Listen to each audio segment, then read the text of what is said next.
Good evening and welcome back to Sports Talk ATL. I am Chase Earl, joined by Alex Lord. It is time for our Braves spring training preview. The Braves pitchers and catchers and several position players reported to camp yesterday, and there's a ton to talk about. We're going to talk about some projections for the 2024 campaign. We're going to talk about some initial takeaways from the start of spring training, but we're going to start off with a contract negotiation, which AJ Minter commented on yesterday, telling Justin Toscano of the Atlanta Journal-Constitution that the Braves and he have not had contract extension talks to this point. Alex, does this surprise you, given that we are less than a year now away from his potential free agency? I think it's a little surprising that he said there's been no contact whatsoever. I don't think that it means there won't be a contract, offer, because several times Charlie Morton did it 2 years in a row, where he signed a contract extension in the middle of the season. So it's not to say that it won't happen, but yes, it is surprising that there has been virtually no communication, because AJ Minter has been as instrumental and from the beginning as just about any, Ozzie, Ronald, he came up with those guys. He dealt with struggles. He went back to the minor leagues. Brian Snitker stuck with him. Like, he's had so many ebbs and flows to his Braves career, and he's finally figured out he's one of the best setup men in baseball. From the left side, he hums it. There's nothing not to love about AJ Minter. He kind of exudes what the Atlanta Braves are. And I think that, yes, there has been a significant investment in that facet of the team. That is the setup role, the Pierce Johnson contract, the Joe Jimenez contract, even the Ronaldo Lopez contract. Let's just say he doesn't work out as a starter, he's going to be that setup man. So, yes, there is a lot of money tied up in that kind of 7, 8, 9 role. But I still just think that AJ Minter's value is immense to this club. In terms of that bullpen, he's the longest guy. He's the longest tenured guy in the bullpen. So I think that it is very surprising. I think it's at least surprising that there's been no conversations. Yeah. It doesn't surprise me that a deal hasn't gotten done, because in my opinion, AJ Minter is the most valuable left-handed setup pitcher in baseball right now. I think he's by far the most valuable pitcher on the Braves staff right now. I know he doesn't close games. I know he kind of struggled when they tried to make him a closer early on in his career, but you go back to 2020, he had a sub-1 ERA during the shortened season.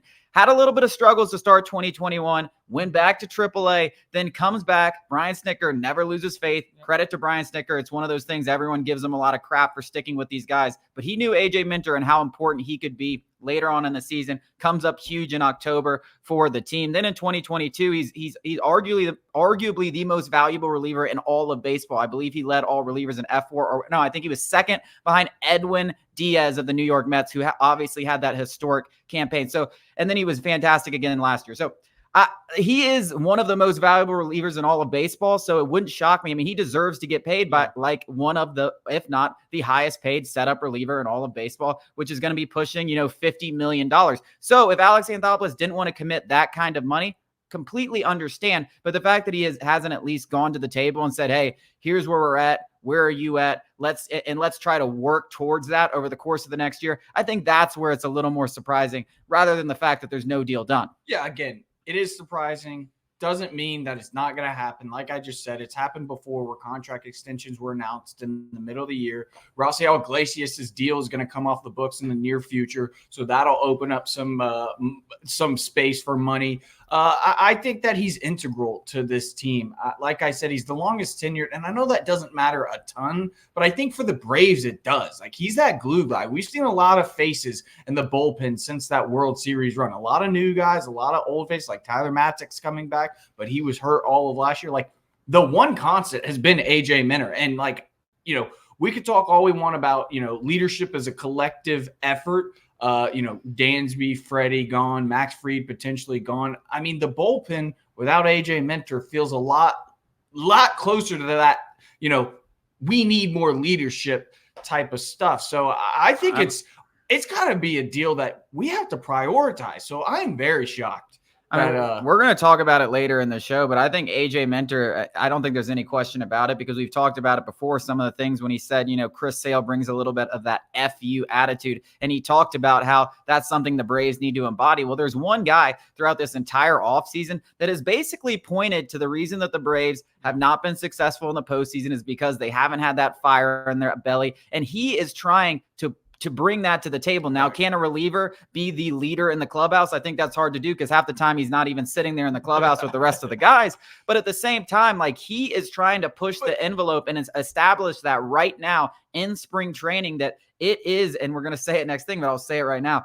It is World Series or bust in Atlanta. And I think everyone needs to embody that attitude. And I would be sick if he's gone because to me, I really don't think a lot of people understand the value of what he brings. I think he's one of the best relievers in baseball. I couldn't agree more. And no, he's not going to be in the actual dugout during games. But there's three facets of a baseball team. 2 on the pitching side and then all of the position players. Yes, you need leaders all across the board. There are no, in terms of what we know, I'm sure there are leaders in that bullpen. But if you want to talk about outspoken faces of the team's bullpen, it is AJ Minter. Obviously, the pitching staff. Spencer Strider has become a much more vocal leader. Charlie Morton, Max Fried kind of lead by example. Chris Sale's that fiery guy. The position players. We got Matt Olson, Austin Riley, Ozzie Albies has been more outspoken recently. But if you want to talk about the bullpen, it is important, though those guys don't really cross over with the other guys in terms of actually in the dugout in the games. Somebody needs to lead that group, that facet of the team. I mean, the good news is that he said, in those quotes to Justin Toscano of the Atlanta Journal-Constitution, that obviously he wants to be in Atlanta. There's no desire for him to play for anybody else, which is another reason why I'm kind of surprised there at least hasn't been some sort of communication, because as the closer he gets to free agency, the higher his value goes. Yep. If he starts off this first half of the season, and let's say he's the best version of AJ Minter in July. Well, if the Braves go to the table in July and say, oh, AJ, we'd love to hand you this contract extension, he might be like, dude, I'm 3 months away from free agency where someone might pay me 67. You just saw Josh Hader get, $100 million. Now, I'm not saying AJ Minter is Josh Hader because he doesn't close games. He's not nearly as dominant as Josh Hader. But in terms of setup men, he is one of the most dominant setup men, and just pure stuff perspective. It's just if the Braves went out there and got Pierce Johnson, they went out there and got Joe Jimenez, they went and got their Ronaldo Lopez.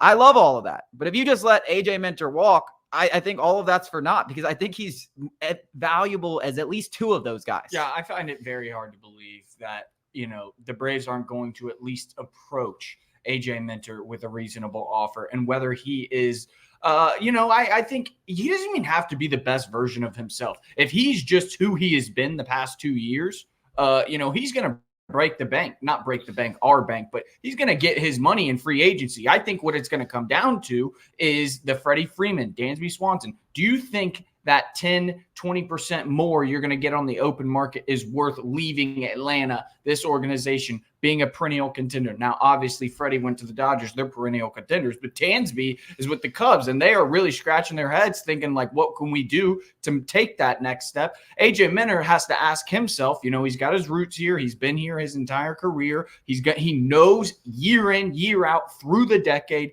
we're going to be in it for a World Series. If we don't, we're upset about it. Those are the things he's going to have to weigh, because I find it extremely unlikely, just a feeling, extremely unlikely that Alex Anthopoulos isn't going to at least approach him with a number, at least approach him. It might not be, what he's going to garner on an open free agent market. That's not to say that Alex Anthopoulos won't at least give him an offer. Yeah, I mean, no, there's no doubt that he's going to give him an offer, and there's no doubt it's going to be a somewhat fair offer, but it all depends what you mean by fair, because at the end of the day, he's not – I can guarantee you if he reaches free agency, it's going to be the same situation as it is with Max Fried or Freddie Freeman or Dansby Swanson, where, yeah, you're right, he's going to have to make that decision because he's going – put you on the spot. Go ahead. He's going throw out an offer. A fair offer you think he would take, also fair for the Braves, fair for AJ Minter? I think 4 to 45 to 50 million. That's what I said, like 4 for 48, 4 for 50. Yeah, something like that. I think 4 for 50. I would be shocked if Alex Anthopoulos went up there and gave him that offer, that he wouldn't take it. But I also understand from the Braves perspective that you're not eager to go out there and give AJ Minter 4 for 50, because frankly, there have been inconsistencies. Now, they haven't happened over the last 2 or 3 years, but I mean, we're talking about 2021 and before that, 2019, 2018, he really had some struggles. So maybe you want to see him just like, hey, prove it one more time. And even last year, there were times where he wasn't at his best. So I understand why the Braves aren't eager to go out and hand another reliever $50 million after spending so much money. I just think I trust in AJ Minter. I think he's going to be very good this year. I think he's going to be integral, and I think they're going to want him back. Yeah, and, obviously we're talking about all this in AJ Minter's side, but if you look at it from the Braves perspective, next year you have Rafael Iglesias, Ronaldo Lopez, if he's in the bullpen, Pierce Johnson, Joe Jimenez. So that right there, I don't know Aaron Bummer's situation. Outside of Houston, it's the most expensive bullpen pretty much. Yeah, so it's not like the Braves are in dire need. We can't let AJ Minter leave in terms of production, more so than I think anything intangibly. We cannot let AJ Minter go. Yeah. We'll have to see. But AJ Minter, we're going to stick with him because he had a comment at the first day of spring training. Is it World Series or bust for the Atlanta Braves? It seems like that's a popular discussion leading into the season.